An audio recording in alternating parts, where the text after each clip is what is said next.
14 صدیوں سے یہ قوم اپنا حق مانگ رہی ہے. کیا حق مانگ رہی ہے؟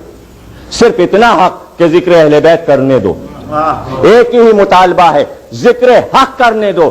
جہاں بھی جھگڑا ہوتا ہے اسی بات پر ہوتا ہے کہ ہم حق کہیں گے، دنیا کہتی ہے کہنے نہیں دیں گے.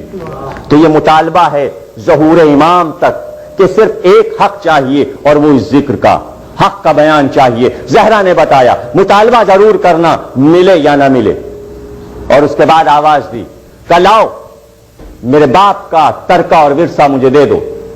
تو جواب ملا گواہی لائی ہو؟ گواہ ہیں تمہارے پاس؟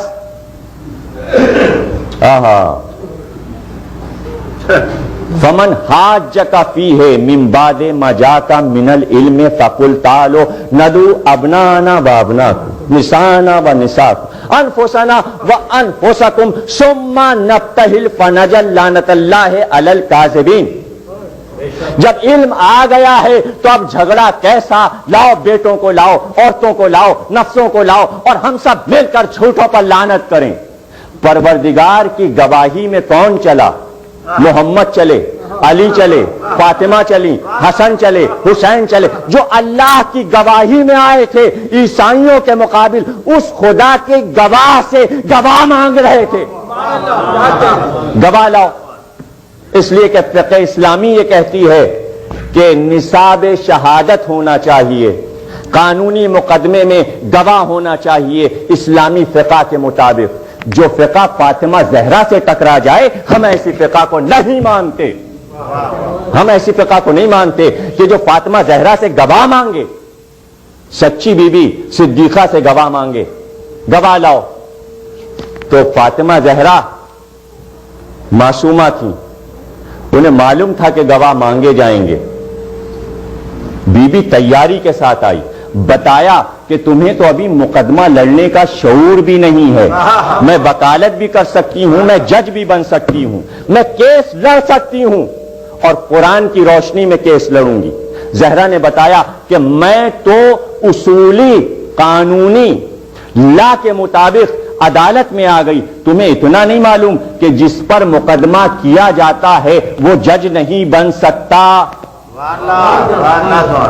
زہرا نے تو حکومت پر مقدمہ کیا ہے. حکومت کو کہنے میں آنا چاہیے، جج تیسرا ہونا چاہیے.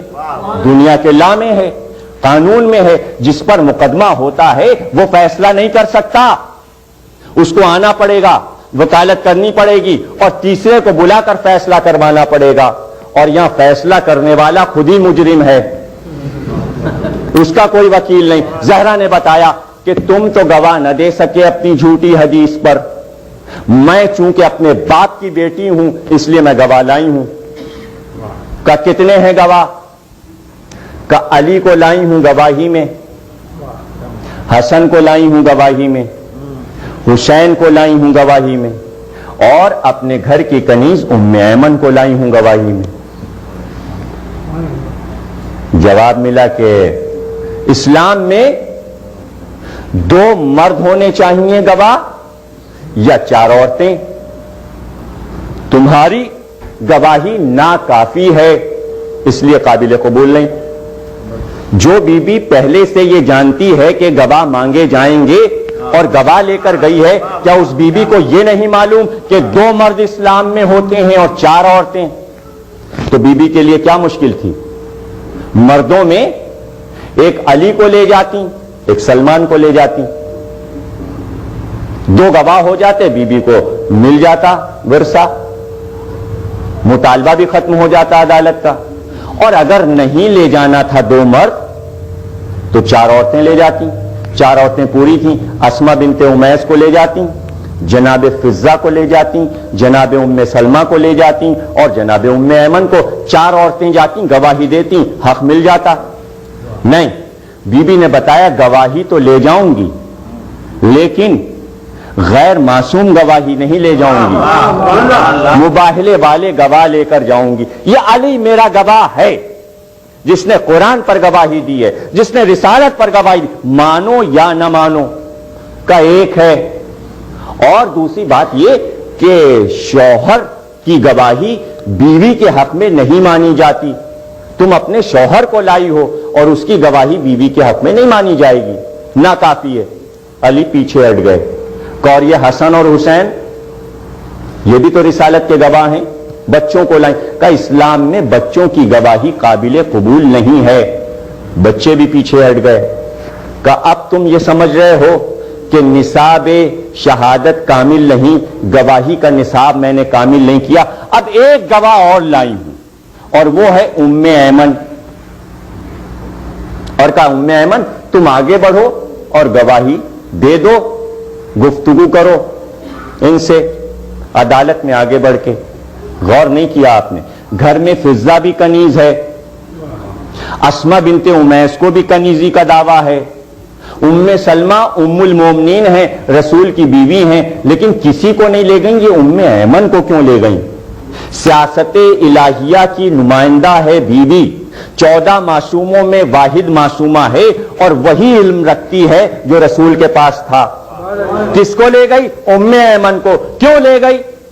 ام ایمن کو جناب ختمی مرتبت کے والد جناب عبداللہ نے بازار سے خریدا تھا کنیزی میں. جناب عبداللہ نے ام ایمن کو خرید کر کنیز بنایا تھا. عرب کا دستور تھا کہ جب کوئی مر جاتا تھا تو مال و متاع بیٹے کو ملتا تھا, اس کے بعد اس کے بیٹے کو. تو اس میں زیادہ تر جو مال ہوتا تھا کنیزیں ہوتی تھیں, غلام ہوتے تھے, نیزے ہوتے تھے, تلواریں ہوتی تھیں, گھوڑے ہوتے تھے, ناقے ہوتے تھے. ظاہر ہے کہ بینک بیلنس تو نہیں ہوا کرتا تھا اس زمانے میں, یہی چیزیں تھیں اور اسی کی وراثت تھی. زمین تھی, باغات تھے, کھیت تھے. تو بی بی اس لیے لائی ام ایمن کو کہ دیکھو عبداللہ کی کنیز ہے ام ایمن. جب عبداللہ کی وفات ہوئی تو یہ کنیز وراثت میں محمد کو ملی. جب محمد کی وفات ہوئی تو یہ کنیز وراثت میں مجھ کو ملی. نبی وارث ہوتا بھی ہے, وارث بناتا بھی ہے, ورنہ یہ کنیز پھر حکومت کو مل جاتی. اگر محمد کا مال حکومت کا ہے اور قبضہ حکومت کرنا چاہتی ہے نبی کے مال پر, تو سنو, جتنے نیزے چھوڑے ہیں وہ میرے گھر میں, جتنی تلواریں چھوڑی ہیں وہ میرے گھر میں, جتنے لباس چھوڑے ہیں وہ میرے گھر میں, جتنی کنیزیں چھوڑی ہیں وہ میرے گھر میں. لے سکتے ہو تو لے کر دکھاؤ. اور یہی نہیں, علم کا وارث بھی ہم کو بنایا ہے. سب کچھ چھین سکتے ہو, علم نہیں لے سکتے. دیکھو میں اس کنیز کو گواہی میں لائی ہوں, یہ وراثت میں چلی آ رہی ہے 3 پشتوں سے, اور اس لیے لائی ہوں کہ ذرا اس سے بات کر کے دیکھو. جواب ملا ایک عورت ہے. کہا پہلے بات تو کرو, ایک عورت ہے, بات کرو.